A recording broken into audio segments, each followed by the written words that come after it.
জল নিকাশির দাবিতে পাঁশকুড়া সেচ দপ্তর ও ভিডিও অফিসে কৃষকদের বিক্ষোভ ডেপুটেশন। আজ 10 জুলাই বুধবার পূর্ব মেদিনীপুরে পাঁশকুড়া এলাকায় সুষ্ঠু জল নিকাশির দাবিতে সেচ দপ্তর ও ভিডিও অফিসে কৃষকরা বিক্ষোভ দেখালেন ও ডেপুটেশন দিলেন।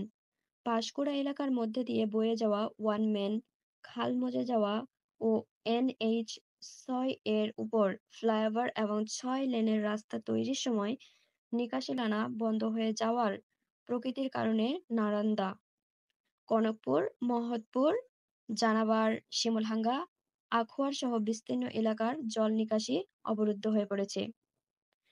এর কারণে এলাকার ধান, বাদাম ও অর্থকরী ফসল, ফুল চাষ নষ্ট হচ্ছে, যে কারণে প্রায় সহস্রাধিক পরিবার খাদ্য ও আর্থিক সংকটে পড়ছে। দুর্বৃত্ত অবস্থায় জীবন যাপন করতে বাধ্য হচ্ছে। স্থানীয় প্রশাসনকে বারে বারে জানানো সত্ত্বেও তারা কোনো সদুত্তর বা ভূমিকা পালন করবেন না। ভুক্তভোগী কৃষকদের নিয়ে গড়ে উঠেছে আন্দোলনের অরাজনৈতিক মঞ্চ কৃষি বাঁচাও কমিটি। কৃষি বাঁচাও কমিটির পক্ষ থেকে 10 জুলাই পাঁশকুড়া সেচ দপ্তরের SDO এবং ব্লকের ভিডিওর নিকট বিক্ষোভ ও ডেপুটেশন কর্মসূচিতে সামিল হন শতাধিক কৃষক। এই ডেপুটেশন থেকে তারা 3 দফা দাবি জানান এবং একটি স্মারকলিপি দেওয়া হয় SDO নাজেশ আফরোজকে।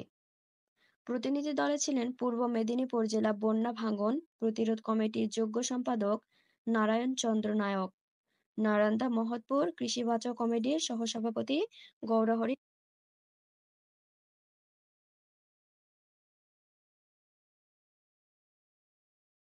নারায়ণ চন্দ্র জানান, সেচ দপ্তরের SDO আগামীকালই কমিটির প্রতিনিধির নিয়ে খাল পরিদর্শন করে প্রয়োজনীয় ব্যবস্থা গ্রহণের আশ্বাস দিয়েছেন। আশ্বাস পাওয়ার পর কৃষকরা কিছুটা হলেও খুশি। রিপোর্টার সমরেশ রায় ও শম্পা দাস।